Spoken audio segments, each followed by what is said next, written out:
nome é Maria Cristina Lopes, mas a grande maioria me conhece como Tina Lopes ou Tininha. Eu nasci no dia 15 de dezembro, nos meados de 1900 e qualquer coisa. Bem, eu quando criança, eu tinha os padrinhos, chamado Maria e Alfredo Pires, e o meu padrinho, ele era um homem das artes, ele era autodidata, ele tocava, ele tinha um grupo de teatro também, lá na Estiva, lá no São Benedito, para ser mais precisa, na igreja São Benedito. E a partir daí eu comecei a fazer pequenas pontas nas coisas que ele produzia, né, das peças de teatro. Inclusive tem um amigo nosso, que é o Pedro Bandeira, que foi ator dele, menino, ele falava que ele ficava de ponto, que naquela época tinha o ponto, que era o Círculo Operário do Brasil, o nome do grupo dele. Enfim, e desde criança eu sempre me interessei pelas artes. Ficava com ele, fazia também algumas pontas nos filmes do Mazzaropi, porque ele tocava junto com o Eupídio dos Santos nos filmes do Mazzaropi. E eu ia junto, e sempre gostei. E quando eu achava aquilo incrível, passar o dia todo a troco de café com leite, pão, manteiga, que era isso que o Mazzaropi dava para nós. Na escola, eu sempre fui muito ativa, sempre gostei muito das artes. Eu tinha, assim, sou tino, eu sou tina e tinha um tino, que eu fazia a produção dos meus textos, eu dirigia e os meus amigos entravam na minha corda, porque eu também fazia umas coisas do tipo assim, as crianças não faziam, não interpretavam, eu entrava na frente, falava todo o texto e, como dizia uma amiga minha, aprendi a ser coadjuvante com você, porque eu não conseguia esperar que o outro tivesse o tempo de falar, eu era muito ansiosa e acabava aqui fazendo tudo. Aí depois vem a parte religiosa, que eu sempre morei na Vila Aparecida, gosto do movimento lá, da organização social, e lá nós fazíamos quadrilhas, danças, tinha muitas competições entre os grupos jovens e tal, e eu estava sempre participando. Enfim, no colégio também tive como professora uma maravilhosa, que é a Duda Matos, e aí ela fazia várias atividades conosco e eu estava sempre junta. Uma das vezes que me marcou muito, que nós interpretamos As Mãos de Eurídice, e foi incrível, e ganhamos prêmios e tudo, porque foi bem bacana. Depois disso, do colégio, né, tem a fase infância, colégio, eu fui para a escola Jacques Félix também, e lá nós tínhamos desfiles de 7 de setembro, eu sempre gostei de participar, era a dona Eunice, a nossa professora, aí inaugurei o Salão Nobre como representante do Brasil, que ela falava que eu tinha muita habilidade, era muito desenvolta para isso. Aí, enfim, daí fui para a parte adulta, vamos fazer o que na faculdade? Tentei fazer agronomia, devido à vida rural que meu pai sempre teve, mas não tinha nada com isso. Fui para onde? Na Faculdade Santa Cecília, lá em Pindamonhangaba, onde eu fiz graduação, especialização em artes cênicas.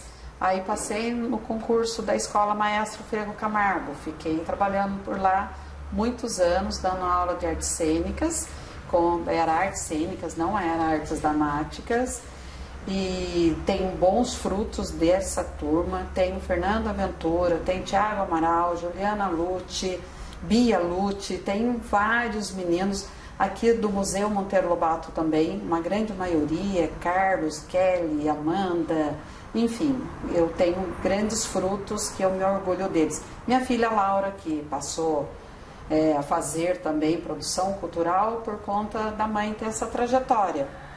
E depois vim para o Museu Monteiro Lobato, onde eu me apaixonei pela área da museologia e trilho nessa área até hoje. Já sou uma pessoa aposentada, voltei a trabalhar o ano passado por um tempo, e agora estou de novo, mas estou à frente de uma associação Amigos e Museus de Taubaté. Então, é assim, sempre estive envolvida com a arte. A arte, como dizem, a arte salva. Eu acho que me salvou por muitas vezes, porque eu sempre vi o belo. Eu nunca vejo a tragédia, eu sempre vejo a comédia e vejo as coisas belas, tanto num quadro, numa exposição, num próprio texto teatral. Então, essa é a minha trajetória e sempre gostei muito, desde criança. E quando criança, como eu falei, era muito engraçado. Eu tenho duas amigas, que é a Irene, que fala que aprendeu a ser coadjuvante comigo, e tenho a Marcinha, porque além de produzir as peças, nós fazíamos no espaço que eu tinha em casa, numa lavanderia, nós cobrávamos ingresso das crianças, vendíamos bala, chiclete e tal, para a gente poder comprar figurinos em brechós e produzir a nossa peça. Já tinha esse lado produtora também quando criança. Na adolescência, como eu falei, eu gostei muito de ter estudado na escola Jacques Félix, que tinha sido inaugurada há pouco tempo, e eu e as minhas amigas, nós fazíamos, eram gincanas. Aí nós, no auge das frenéticas, nós nos caracterizávamos como as frenéticas, dançávamos, abre as suas asas, e foi um sucesso. E ali o desfile cívico, porque para nós era incrível, porque todo ano a gente saía de uma coisa diferente. Eu fui bandeirante do desfile, abrindo o nome da própria escola, né, que é o Bandeirante Jacques Félix. Eu e a Beatriz Soldi, ela pode confirmar isso também. Nós temos fotos, né, como bandeirantes, e depois cada uma representava um estado brasileiro, e muito xeretona, coitada da minha mãe, passou uma noite inteira bordando o vestido para mim de verde e amarelo, para que eu pudesse ser a representante do Brasil. Não era Miss Brasil, né, porque não era um concurso de Miss, mas a gente saía cada uma representando o estado, eu saía representando o Brasil. E depois, mais tarde, assim, para mim ficou muito... na escola Fego Camargo foram duas peças que nós tínhamos, que foi muito legal, que foi da minha direção, que ganhamos o prêmio estadual, que foi Corações Guerreiros, que falava de uma saga de um povo nordestino. Eram 3 Josés que vinham cada um no seu período, que foi muito bacana. E para consagrar mesmo foi a Lira dos 20 anos, que falava sobre a ditadura. Eu não sei por que as pessoas acham que a ditadura foi boa, nunca foi. Que a Lira, ela trazia para nós do Álvares de Azevedo, porque os jovens morreram de tuberculose no começo do século passado, e a Lira dessa leitura, que eles sonhavam e vinha a ditadura pela luta armada, por qualquer razão, eles morreram também jovens com 20 anos. Por isso a Lira dos 20 anos era esse apanhado. E além dos infantis, eu sempre gostei muito de infantis, eu acho que eu sempre acreditei em fadas, bruxas e etc. Por isso que eu fiquei tanto tempo no Museu Monteiro Lobato, porque eu amo as personagens. Eu acho que o legado que ele nos deixou também é bastante grande. Aí, tanto na direção administrativa como na direção artística. Hoje mesmo eu conversei com uma pessoa para falar um pouco da maquiagem dos meninos, para que caminho elas estão indo. Se eu estou falando desde a trajetória de criança, eu era a Cuca e o Saci junto, porque nem imaginava que um dia eu pudesse administrar um museu desse porte, que é o Museu Monteiro Lobato, estar na Casa Monteiro Lobato. Eu vinha quando criança com meu irmão, a gente vinha para pegar jaca. Eu nunca gostei de jaca, ele sim, mas a gente fazia visgo e colocava numa varetinha para pegar passarinho, ou quem quisesse passar e grudar no visgo, porque daí eu falava que era a Cuca, eu só sei junto, né, para que fazer um negócio desse?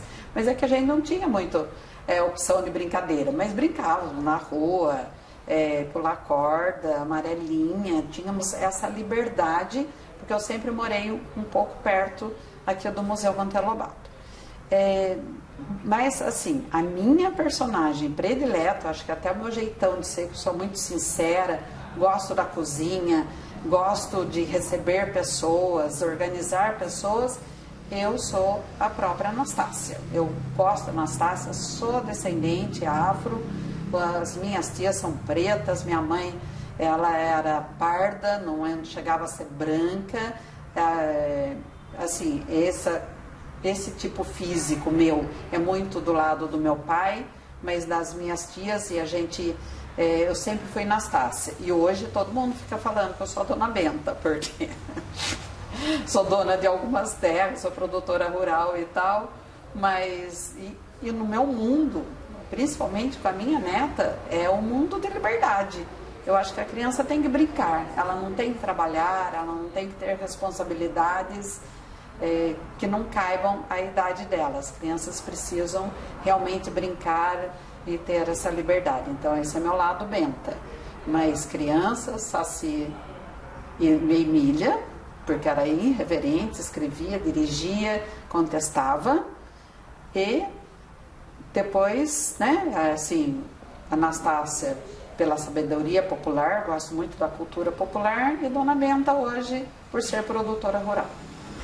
Bem, fico feliz de termos de novo o Ministério, porque foi uma luta tão grande, como eu falei lá atrás, com essa peça, A Lira dos 20 anos, aprendemos que era o AI-5, o que, né, era a luta de cada um, as suas conquistas e os ministérios. De repente você não tem mais ministério, hoje nós temos ministério.